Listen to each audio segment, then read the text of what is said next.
नमस्कार, मैं हूं सोनिया और आप देख रहे हैं कार्यक्रम आध्यात्मिक ज्ञान चर्चा। तो आइए शुरुआत करते हैं कार्यक्रम की और जानते हैं विचार जगत गुरु तत्वदर्शी संत रामपाल जी महाराज बनाम परम पूज्य संत महामंडलेश्वर स्वामी ज्ञानानंद जी के विचार। महाराज जी, आपका इष्ट देव कौन है? हमारे इष्ट अखिल कोटि ब्रह्मांड नायक जगत गुरु भगवान श्री कृष्ण हैं। श्री कृष्ण भगवान पूर्ण अवतार हैं। कृष्णस्तु भगवान स्वयं। हर पहलू इस अवतार का अपने आप में एक प्रेरणा है। कोई भी उनकी लीला लें, कोई भी उनकी भाव भंगिमा लें, वो सब कुछ जीवन की एक प्रेरणा के रूप में है। भले वो माखन चोरी की लीला हो, वो एक भाव के स्वीकार करने की लीला है, या उनकी वंशी नाद हो, वो प्रेम का एक दिव्य नाद है, या उनका गीता ज्ञान हो, वो मानव मात्र की जागृति का एक आह्वान है। और ये सब देखते हुए हमारी एक समर्पित श्रद्धा भगवान कृष्ण के प्रति इष्ट के रूप में उन्हें स्वीकारने के रूप में है। तो ये थे स्वामी ज्ञानानंद जी के विचार। और आइए अब जानते हैं आदरणीय इस्कॉन प्रमुख महम्मद दास जी के विचार। आपका इष्ट देव कौन है? हमारे इष्ट देव तो भगवान श्री कृष्ण हैं। हम तो उन्हीं के लिए जन्म जन्मांतर तक उन्हीं की सेवा के लिए आराधना करते हैं कि उनकी कृपा मिले, जिससे कि अंतिम समय जब हम प्रयाण काल होता है, जब हम शरीर छोड़ें, तो भगवान का कीर्तन करते, उनका स्मरण करते हुए हम उनके धाम में प्रवेश करें। हरे कृष्णा। ये थे आदरणीय इस्कॉन प्रमुख महम्मद दास जी के विचार। और आइए अब जानते हैं जगत गुरु तत्वदर्शी संत रामपाल जी महाराज के विचार।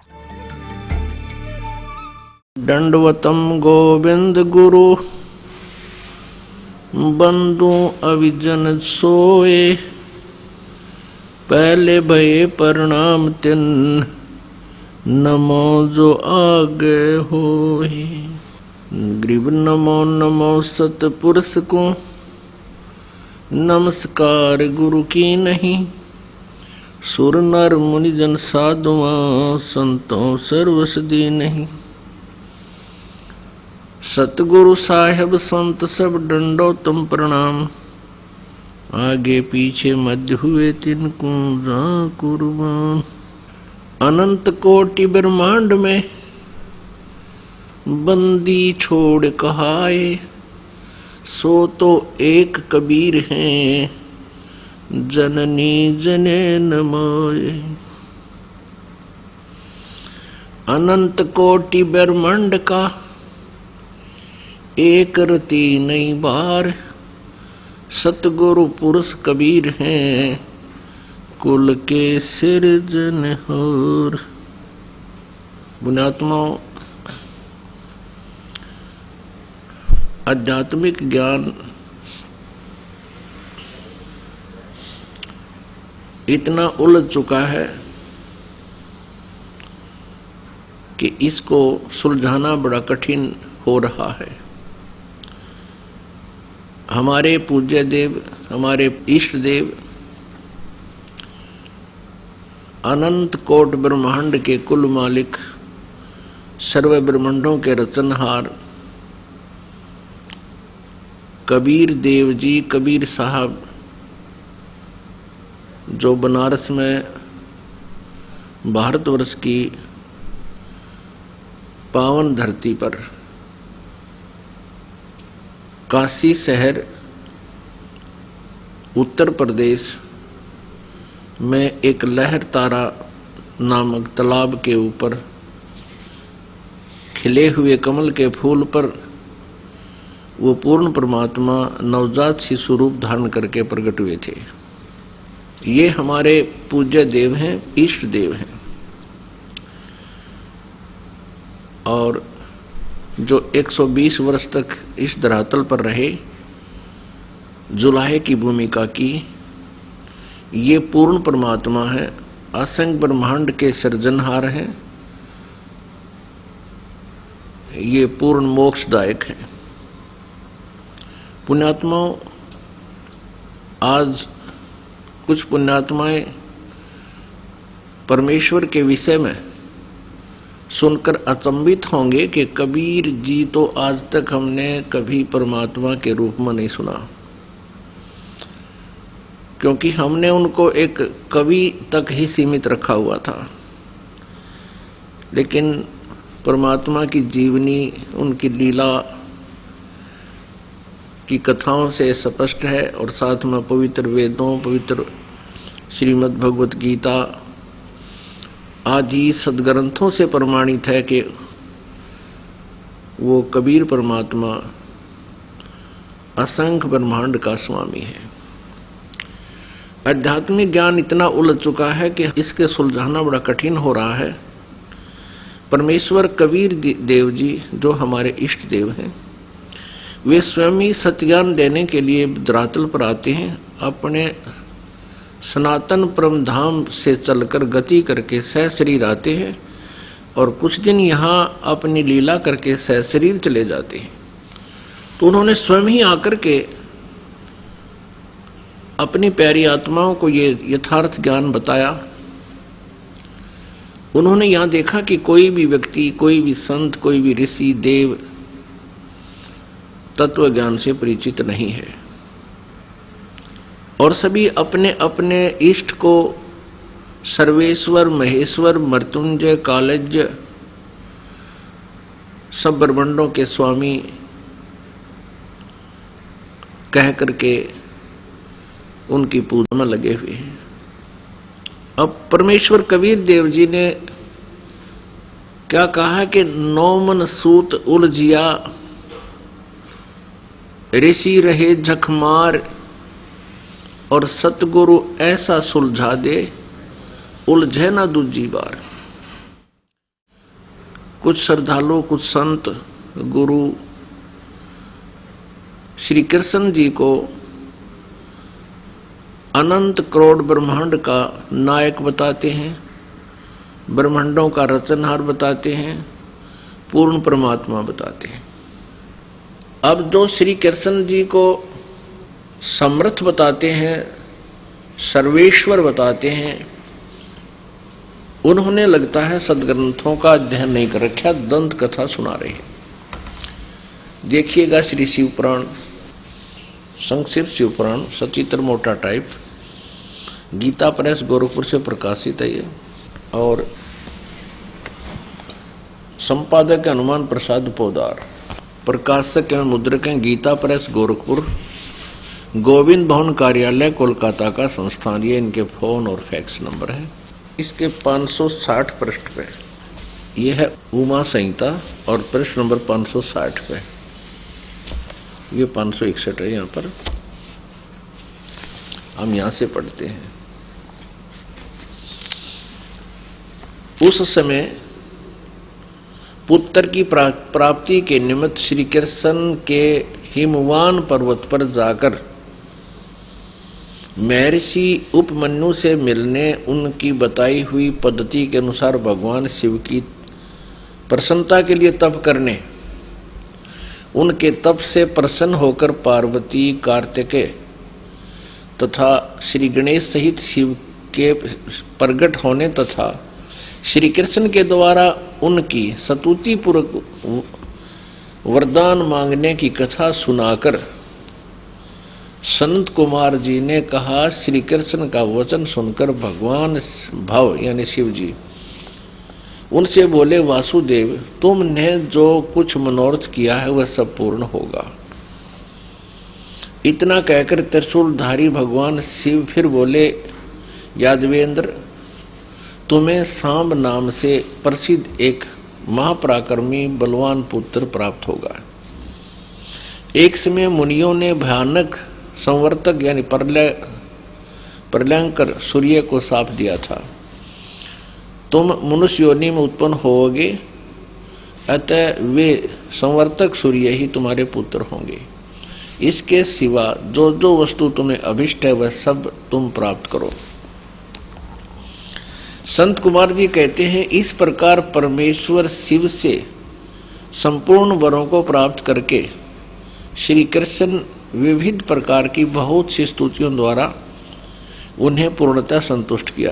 तदंतर भगत वसल गिरिराज कुमारी यानी पार्वती ने शिवा ने प्रसन्न हो उन तपस्वी शिव भगत महात्मा वासुदेव से कहा, यानी कृष्ण से कहा।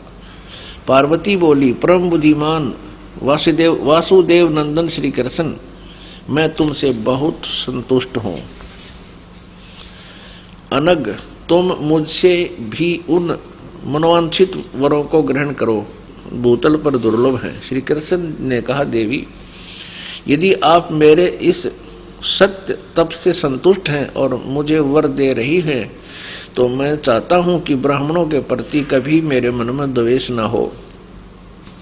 मैं सदा द्विजों का पूजन करता रहूं, मेरे माता पिता सदा मुझसे संतुष्ट रहें। मैं जहां कहीं भी जाऊं, समस्त प्राणियों के प्रति मेरे हृदय में अनुकूल भाव रहे। आपके दर्शन के प्रभाव से मेरी संतति उत्तम हो। अब पुण्यात्माओं, आप इन सदग्रंथों को आंखों देखकर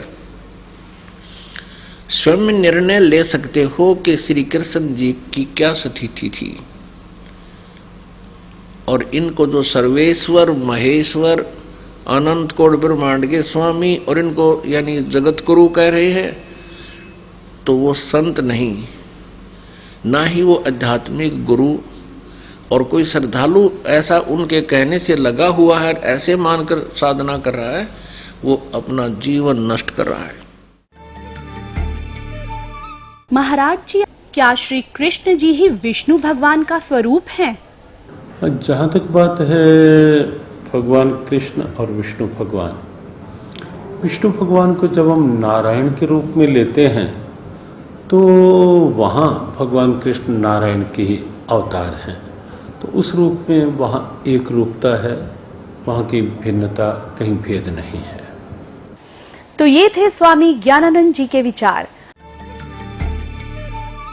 और आइए अब जानते हैं आदरणीय इस्कॉन प्रमुख महंत दास जी के विचार।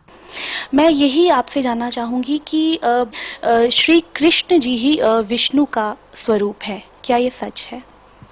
ऐसा है कि अगर आप श्रीमद् भागवत पढ़ेंगे तो आपको पता चलेगा कि कृष्णस्तु भगवान स्वयं, जितने अवतार हैं उसके अवतारी श्री कृष्ण हैं। तो विष्णु, ब्रह्मा, महेश वो गुण अवतार हैं भगवान कृष्ण के, अर्थात जो रजोगुण के प्रतिनिधि हैं वो ब्रह्मा जी हैं, सृष्टि को पैदा करते हैं, बनाते हैं, निर्माण करते हैं। और जो सतोगुण के प्रतिनिधि देवता हैं विष्णु भगवान, जो पालन करते हैं। और तमोगुण के प्रधान देवता हैं वो भगवान शंकर हैं, जो सृष्टि का प्रलय करते हैं। लेकिन ये तीनों के तीनों भगवान श्री कृष्ण के प्रतिनिधि हैं। मैंने जैसे आपको बताया कि ये तीनों गुणावतार हैं। सतोगुण के रूप में भगवान विष्णु पूरे सृष्टि का पालनहार हैं, पालन करते हैं। और रजोगुण के रूप में ब्रह्मा जी उसका निर्माण करते हैं, सृष्टि का निर्माण करते हैं, सृजन करते हैं। और भगवान शंकर तमोगुण के प्रतिनिधि के रूप में उसका संहार करते हैं। कहने का तात्पर्य ये है कि ब्रह्मा जी, विष्णु जी और शिव जी श्री कृष्ण जी के ही अवतार हैं। बिल्कुल सही, सत्य बात जी। ये थे आदरणीय इस्कॉन प्रमुख महंत दास जी के विचार। और आइए अब जानते हैं जगत गुरु तत्वदर्शी संत रामपाल जी महाराज के विचार। दंडवतम गोविंद गुरु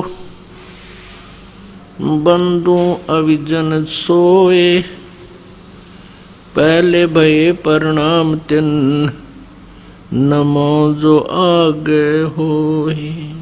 कुछ श्रद्धालु, कुछ संत गुरु श्री कृष्ण जी को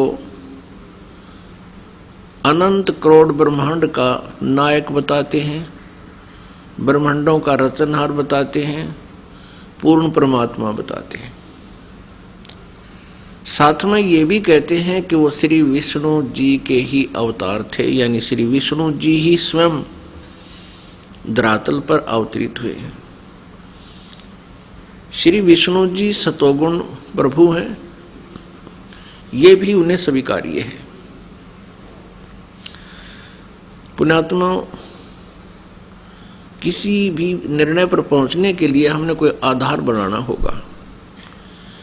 जिन भगवानों यानी श्री ब्रह्मा जी, श्री विष्णु जी, श्री शिव जी की हम महिमा जो मौखिक सुना करते थे, और मौखिक कथा सुनाने वाले यही कहते हैं कि श्रीमद् भागवत सुधा सागर में ऐसा लिखा है और श्री शिव पुराण में ऐसा लिखा है, श्री विष्णु पुराण में ऐसा लिखा है, श्री देवी पुराण में ऐसा लिखा है। और उन पवित्र पुराणों को आधार बता करके ये कहा करते थे कि कह रहे हैं अब भी कि ब्रह्मा विष्णु महेश अजन्मा है, इनकी जन्म मृत्यु नहीं होती।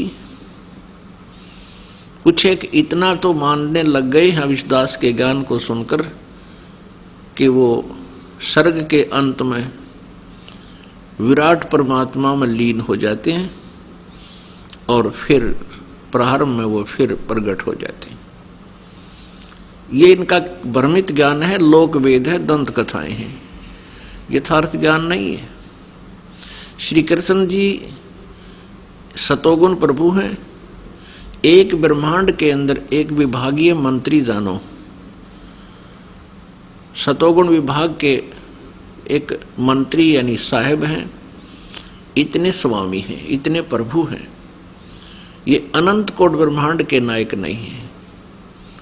इनके समांतर शक्ति श्री ब्रह्मा जी ये रजोगुण विभाग के स्वामी हैं और स्वयं भी ये रजोगुण युक्त हैं। श्री कृष्ण जी श्री विष्णु जी ये भी सतोगुण युक्त हैं, सतोगुण है ये। और इन्हीं के समांतर श्री शिव जी जो तमोगुण है, ये भी एक विभाग के मंत्री हैं एक ब्रह्मांड में। और 3 लोकों पर, पृथ्वी लोक, पाताल लोक और स्वर्ग लोक तक इन तीनों भगवानों की एक विभागीय पावर शक्ति है। इनको अनंत कोट ब्रह्मांड का स्वामी बताना, पूर्ण परमात्मा का अवतार बताना, पूर्ण परमात्मा कहना, ये भ्रमित ज्ञान है, ये लोक वेद है, यथार्थ ज्ञान नहीं है। तो पुण्यात्मा अब आपके रूबरू कराते हैं उन सदग्रंथों को जिनमें परमात्मा के विषय में लिखा हुआ है और ब्रह्मा विष्णु और शिव जी के विषय में भी उन्हीं की इतिहास में लिखा हुआ है, वो आपके रूबरू कराते हैं। श्री कृष्ण जी विष्णु अवतार थे, यानी स्वयं विष्णु जी ही श्री कृष्ण रूप में देवकी जी के गर्भ से जन्मे थे। इसका प्रमाण आपको दिखाते हैं। अब देखिएगा आपके समक्ष श्रीमद् भागवत सुधा सागर के अंदर प्रमाण दिखाते हैं। गीता प्रेस गोरखपुर से प्रकाशित है। सचित्र श्री भागवत सुधा सागर भगवान वेद व्यास कृत श्रीमद् भागवत 12 स्कंदों की सरल हिंदी व्याख्या श्लोकांक सहित सुख सागर,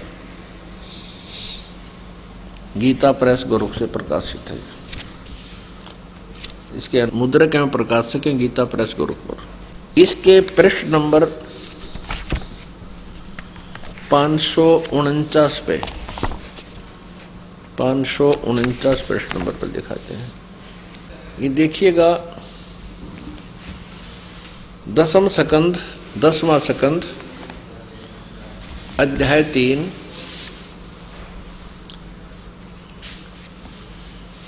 सुधा, ये श्रीमद् भागवत सुधा सागर से।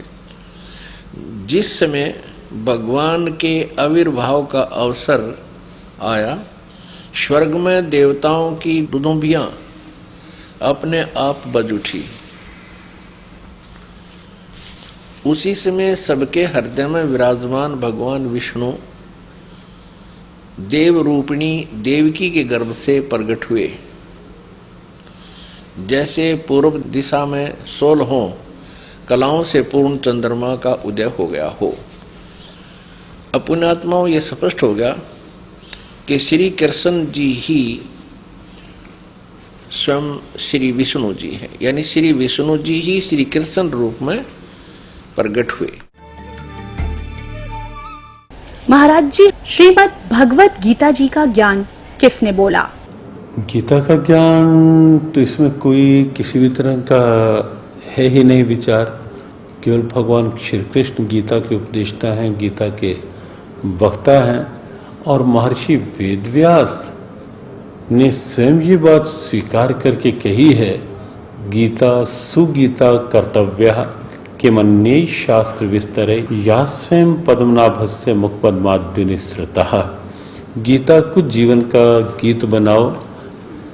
क्यों? क्योंकि ये स्वयं साक्षात भगवान के मुख कमल से निसृत निकली हुई दिव्य वाणी है।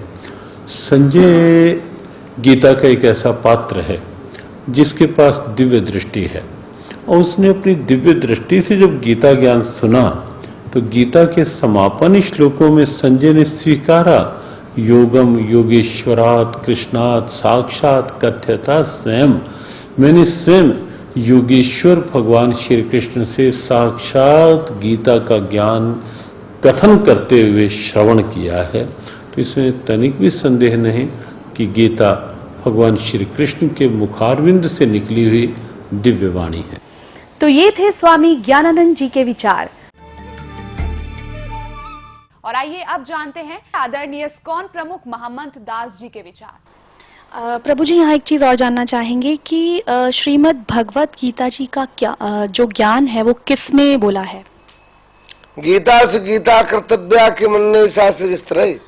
गीता तो सुंदर गीता भगवान श्री कृष्ण पद्मनाभ के मुंह से निकली हुई वाणी। धर्म क्षेत्र कुरुक्षेत्र में जब ये महाभारत का युद्ध हो रहा था तो भगवान चाहते थे कि ये युद्ध न हो, उसके लिए उन्होंने बहुत मंत्रणा की, लेकिन जब युद्ध असंभावी हो गया तो अर्जुन ने कहा, सेनयोर मध्य रथम स्थापय उचित है, हे अच्युत दोनों सेनाओं के मध्य में इस रथ को ले चलो। जब उन्होंने देखा कि हमारे इष्ट मित्र, हमारे जो पूज्य हैं द्रोणाचार्य, कृपाचार्य और भीष्म पितामह इत्यादि रणांगण में खड़े हुए हैं, तो उन्होंने कहा कि नहीं नहीं, मैं युद्ध नहीं कर सकता, भिक्षार्चन करके मैं अपने जीवन का निर्वहन कर लूंगा, लेकिन मैं इन जो पूज्य व्यक्ति हैं उनका इस रणांगण में, इस रण के मैदान में मैं उनके ऊपर अस्त्र नहीं चला सकता। तब भगवान ने भगवत गीता का प्रवचन किया। फिर 5000 साल के बाद ये लुप्त प्राय हो गई। तभी वही दिव्य ज्ञान ऐसी भक्तिवेदांत स्वामी श्रील प्रभुपाद जी पूरे विश्व में इस गीता का आवंटन कर रहे हैं, मुक्त कंठ से पूरे विश्व को 100 भाषाओं में गीता का ज्ञान दे रहे हैं। ये थे आदरणीय इस्कॉन प्रमुख महामंत्र दास जी के विचार। और आइए अब जानते हैं जगत गुरु तत्वदर्शी संत रामपाल जी महाराज के विचार। दंडवतम गोविंद गुरु बंधु अविजन सोए, पहले भये प्रणाम तिन नमो जो आगे होए। पुण्यात्माओं, अभी तक आप जिससे भी बात करते हो कि श्री गीता जी का ज्ञान किसने बोला, तुरंत कह देते हैं, तपाक से कह देते हैं श्री कृष्ण जी ने बोला। इसमें कोई दो राय नहीं है। ये बिल्कुल अज्ञानी है, इनको क्या इनका पता नहीं किसी चीज का।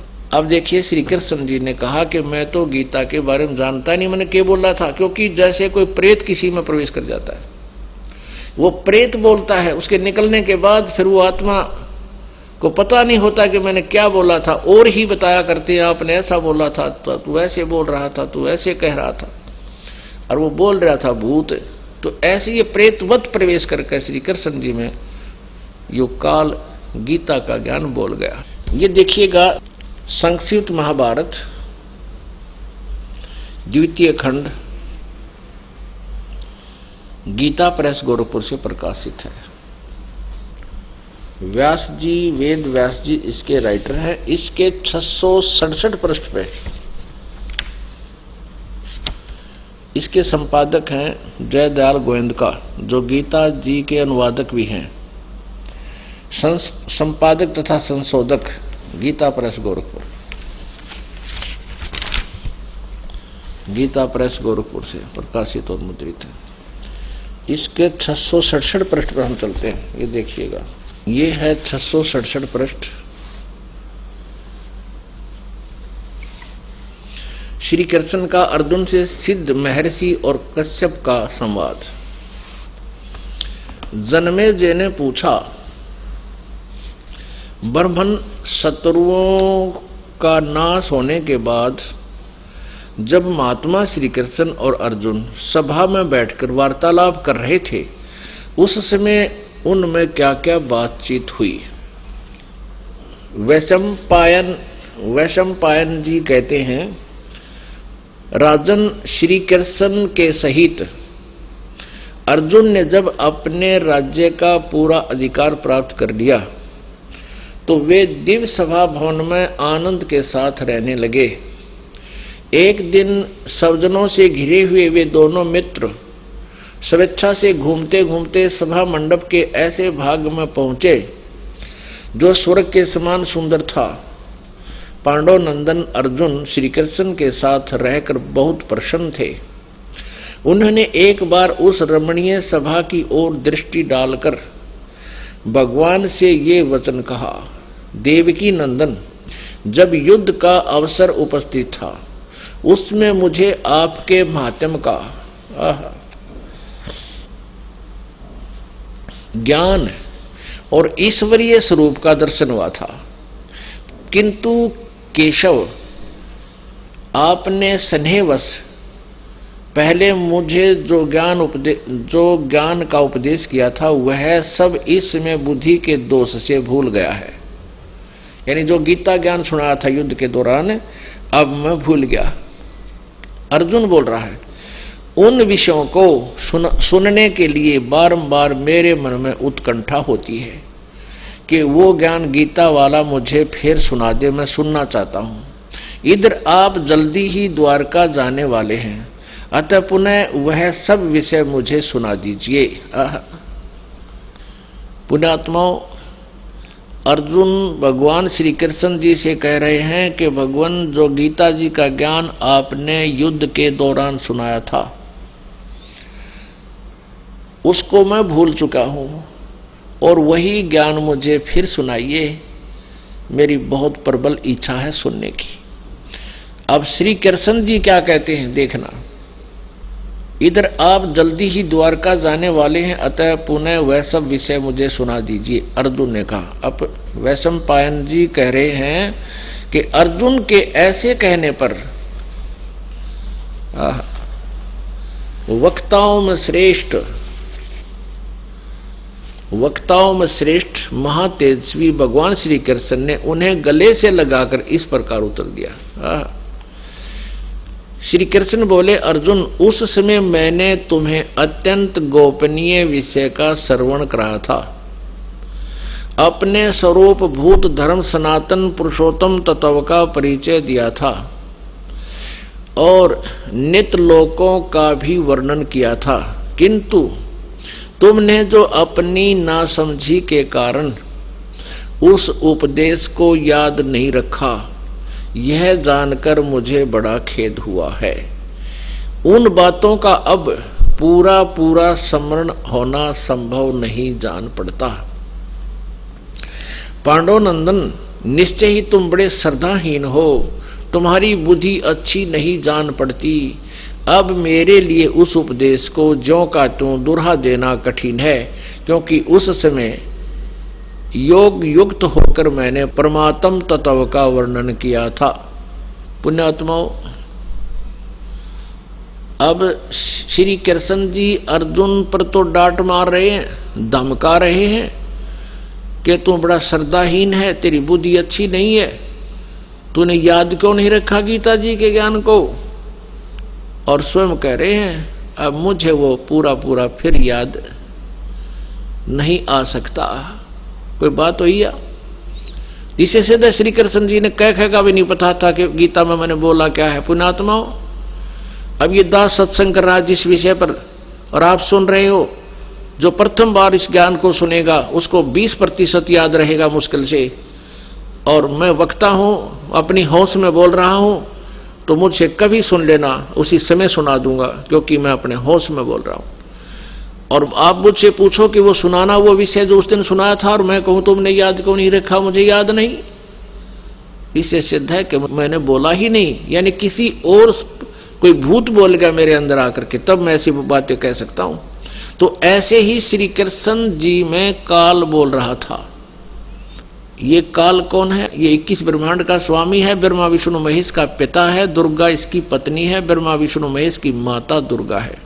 ये काल जो है, इसने गीता जी अध्याय नंबर 4 के श्लोक नंबर 5 और 9 में ये स्पष्ट किया है कि अर्जुन तेरे और मेरे बहुत जन्म हो चुके, तू नहीं जानता, मैं जानता हूं। मेरे जन्म और कर्म अलौकिक हैं, दिव्य हैं। अब कैसे कर्म दिव्य हैं? अब जैसे श्री कृष्ण में प्रवेश करके भूत की तरह, प्रेत की तरह अपना उल्लू सीधा कर गया, नाश करवा दिया। अर्जुन नाट्य, कृष्ण नाट्य, मना करे हम नहीं करते ऐसे युद्ध ना। पहले कृष्ण जी भी मना करे थे कि नहीं ऐसा जुल्म नहीं करना चाहिए, और यहां तक प्रतिज्ञा कर ली थी महात्मा ने, श्री कृष्ण जी ने, कि मैं युद्ध नहीं करूंगा, हथियार भी नहीं उठाऊंगा, क्योंकि युद्ध नहीं चाहते थे। वो बड़े शांत प्रिय महापुरुष थे, सतोगुण भगवान है। लेकिन काल ने उसमें प्रवेश किया और अर्जुन को डराया, भयंकर रूप दिखा करके। डरते अर्जुन ने स्वीकृति दे दी, हाँ मैं आपसे सहमत हूं और युद्ध करूंगा। उसने जान लिया कि यदि एक बार फिर ये विराट रूप दिखा दिया तेरा कलेजा फट जाएगा, इसलिए युद्ध करना ही उसने अपना हित समझा। तो अभी आपको दिखाते हैं इसके जन्म और कर्म कैसे अलौकिक हैं, ये कर्म कैसे अलौकिक करता है। देखिएगा श्री विष्णु पुराण, गीता प्रेस गोरखपुर से प्रकाशित। इसके संपादक कौन है? अनुवादक हैं श्री मुनीलाल गुप्त, और प्रकाशक गीता प्रेस गोरखपुर, और मुद्रक भी यही है, प्रकाशक भी यही है। अब देखना इसके 233 पृष्ठ पे, ये चतुर्थ अंश अध्याय नंबर 2 पृष्ठ नंबर 233 पे, या नीचे आइएगा।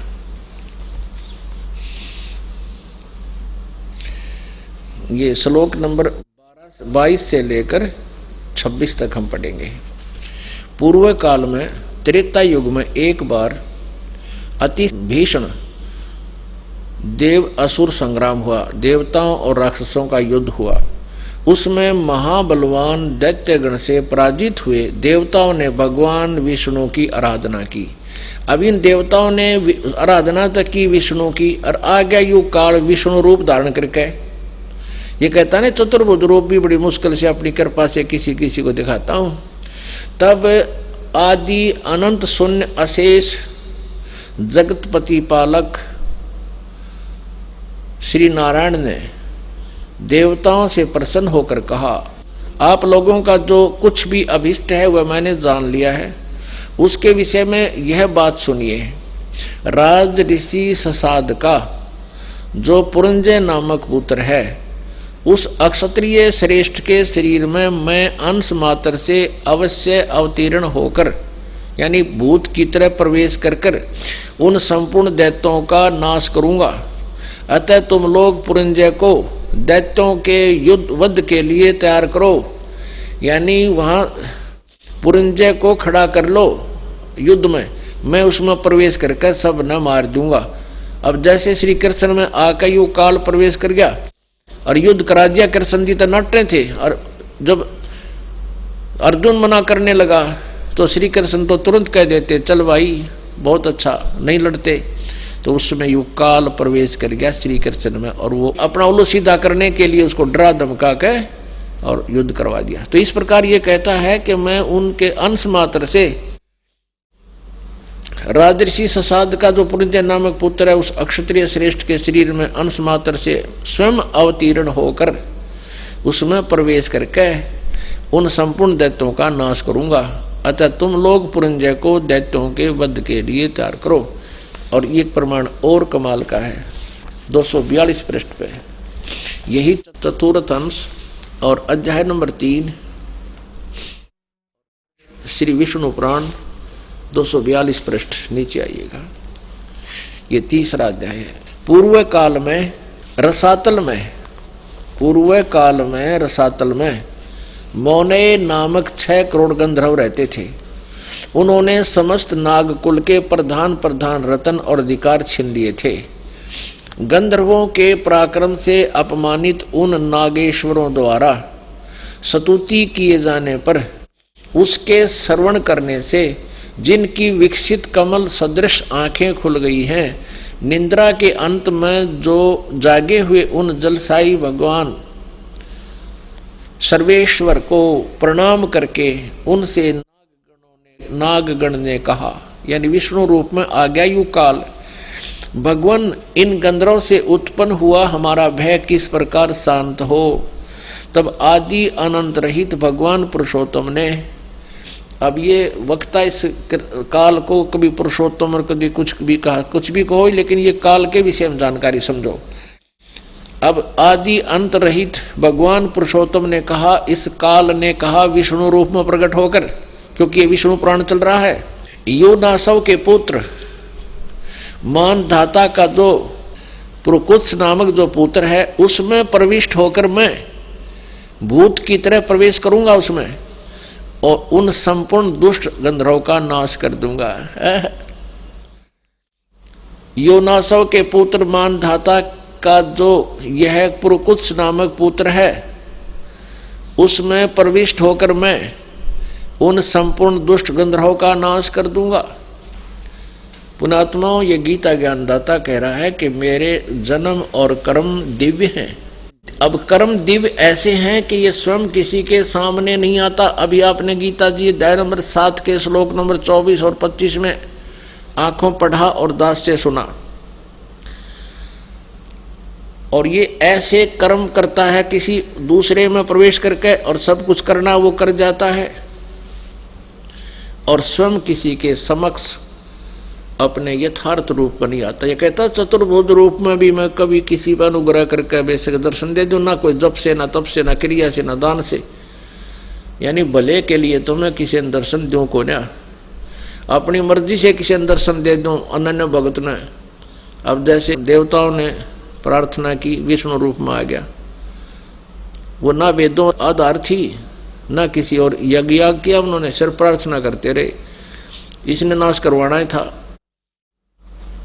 और करना ही था। तो पहले तो कहता है उसमें ससाद के पुत्र पुरंजय में प्रवेश करके राक्षस मार दिए, और इसमें पुरकुष्ट में प्रवेश होकर और उनका गंधर्वों का नाश कर गया स्वयं प्रवेश करके। ऐसे कहता है मेरे कर्म अलौकिक है, अद्भुत हैं, तुम नहीं जान सकते।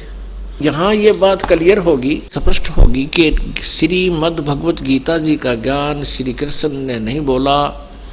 श्री कृष्ण जी को तो ये मालूम भी नहीं कि मैंने गीता के बोलते समय क्या कहा था। अपनात्मा,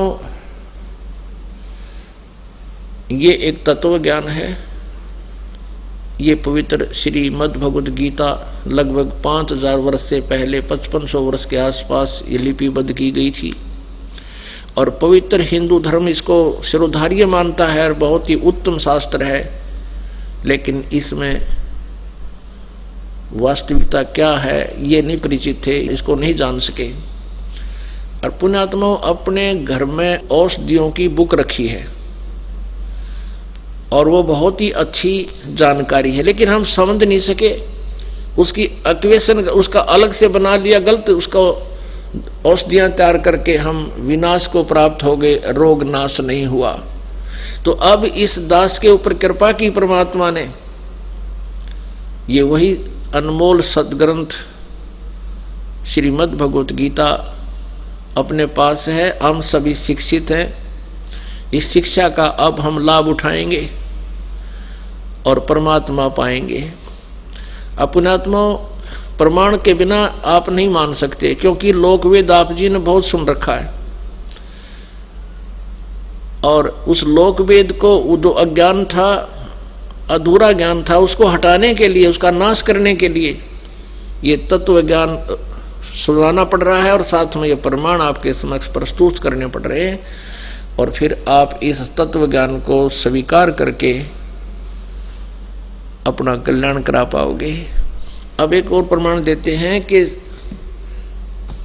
महाभारत में प्रमाण है कि श्री कृष्ण जी ने कौरवों की सभा में अपना विराट रूप दिखाया था, तो इससे भी आपको प्रमाणित हो जाएगा। ये देखिएगा, संक्षिप्त महाभारत प्रथम खंड गीता प्रेस गोरखपुर से प्रकाशित है।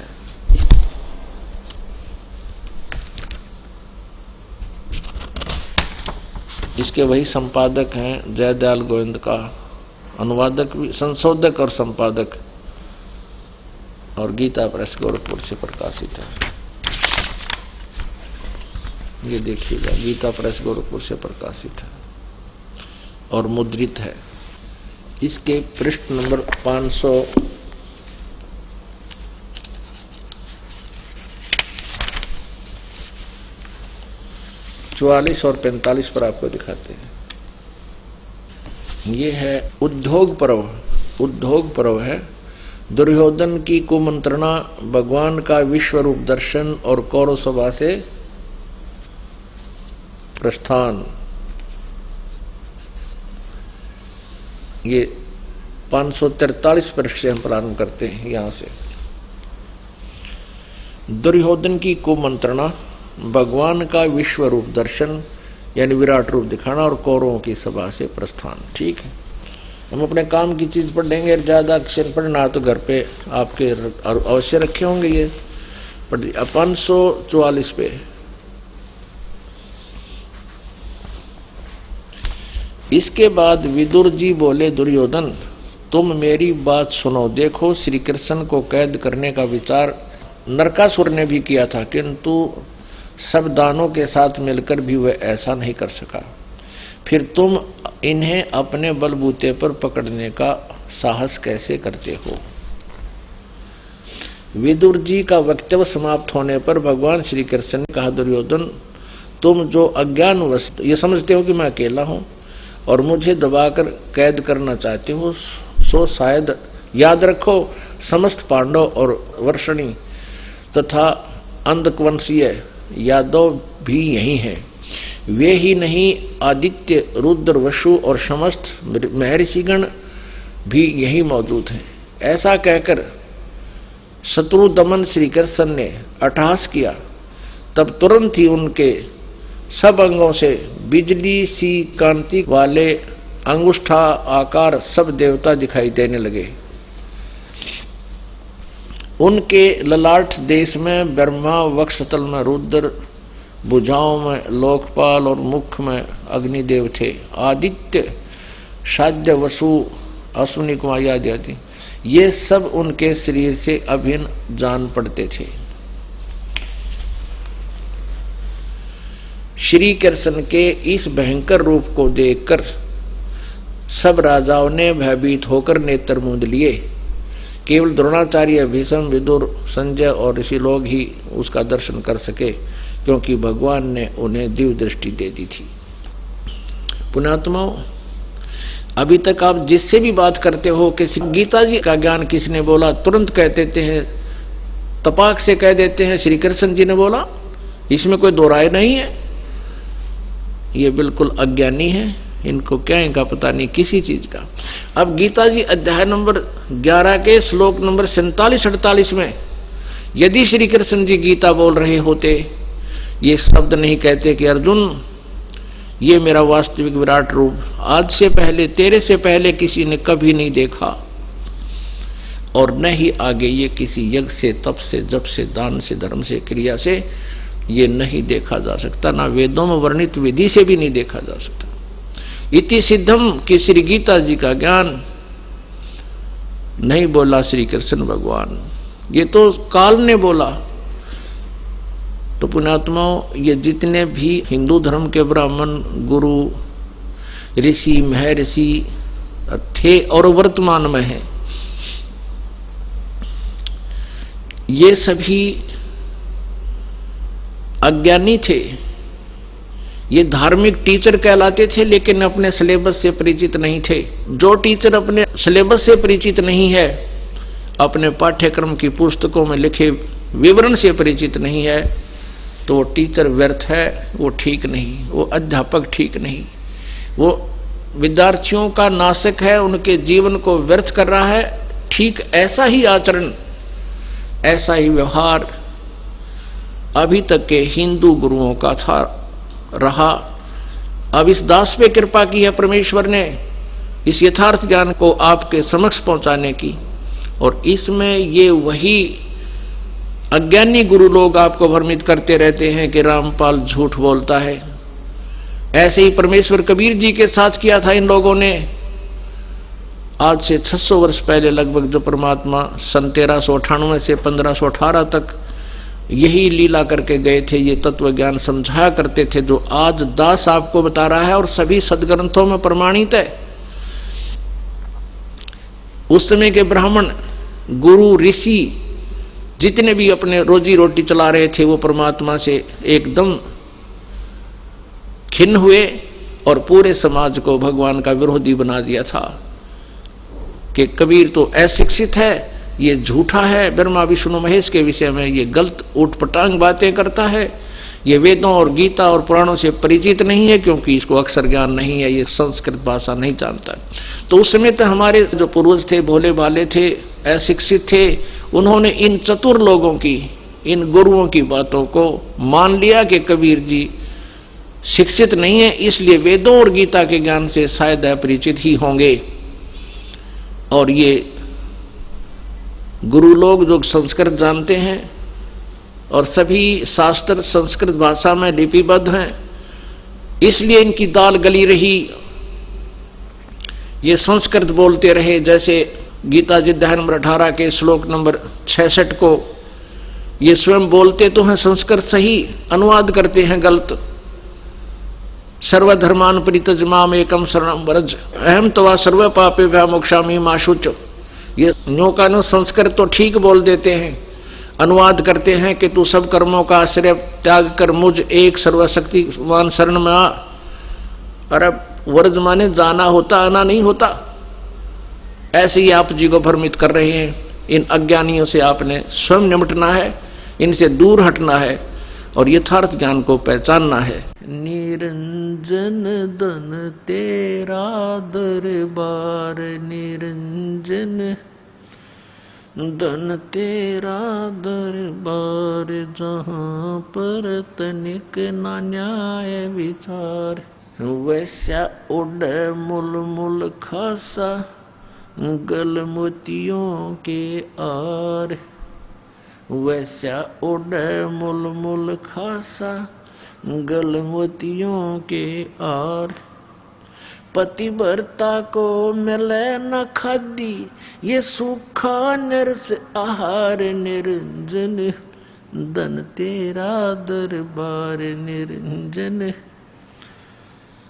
धन तेरा दरबार, जहाँ पर तनिक ना न्याय विचार, पाखंडी की पूजा जग में संत को कहें लबाड़, पाखंडी की पूजा जग में संत को कहें लबाड़, अज्ञानी को परम विवेकी, ज्ञानी को मूड गंवार, निरंजन धन तेरा दरबार, निरंजन